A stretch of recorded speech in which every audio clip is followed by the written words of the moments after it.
In the heart of our modern cities, a silent struggle unfolds amidst the chaos of human progress.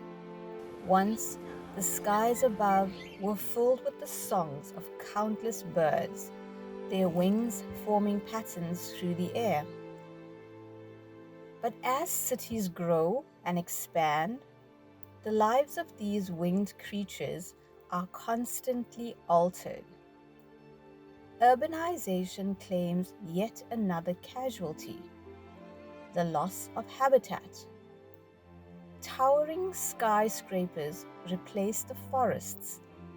So many trees are cut down, leaving birds with nowhere to call home. Nests, once nestled amongst the branches, now give way to concrete and steel. But it's not just habitat loss that plagues these feathered residents. Urban pollution casts a dark shadow over their daily lives. High levels of pollution take their toll, weakening the birds' immune systems and reducing their breeding success.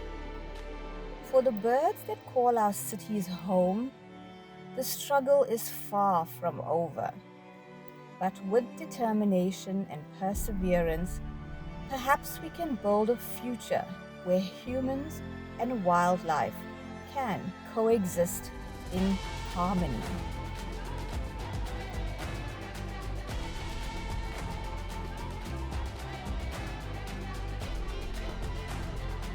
CROW is the Centre for Rehabilitation of Wildlife. We deal with all Indigenous wildlife in KZN. Our bird life is taking quite a bit of strain because of the pollution that's around in KZN or all over. The big thing is people leaving their litter laying around. The birds tend to think it's an easy way to get food. So what CROW does is we ask the members of public to try and help us contain the bird for starters. Then once they've contained the bird, to bring it into us at the centre, we will then remove what is necessary that can be removed. We will treat the wounds and get the birds healed and released back to where they belong. We don't release them back in the urban area where they're going to get themselves in trouble again. We find a safe release site. Basically, funding is very difficult, and we also rely on an international volunteer program that generates about 50% of our overheads to cover costs. And obviously with COVID there was a massive issue with that, and we went from 80% capacity down to zero overnight for 2 years. My name is Dr. Kerry Eason. I work at Ronaldo Riverside Vet in Durban North. We are kind of a depot here for a lot of the wildlife that gets picked up off the roads in our area.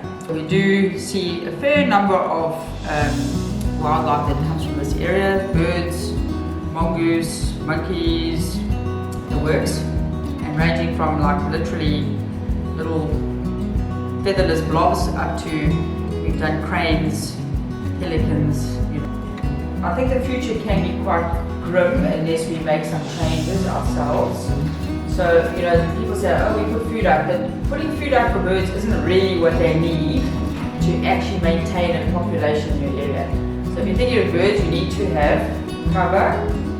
So they need bushy areas. You can't have your whole garden like either a lawn to the corners and a little rose bush, or concrete to the whole thing with paving or whatever. They need cover. So you need to have areas in your garden where there is a tree, where there is bush, where there is indigenous plants that actually produce berries, flowers, fruits. The animals need to eat something. They don't eat fresh air, and they also need places to nest, because without cover to nest, they basically won't be reproducing and producing more offspring.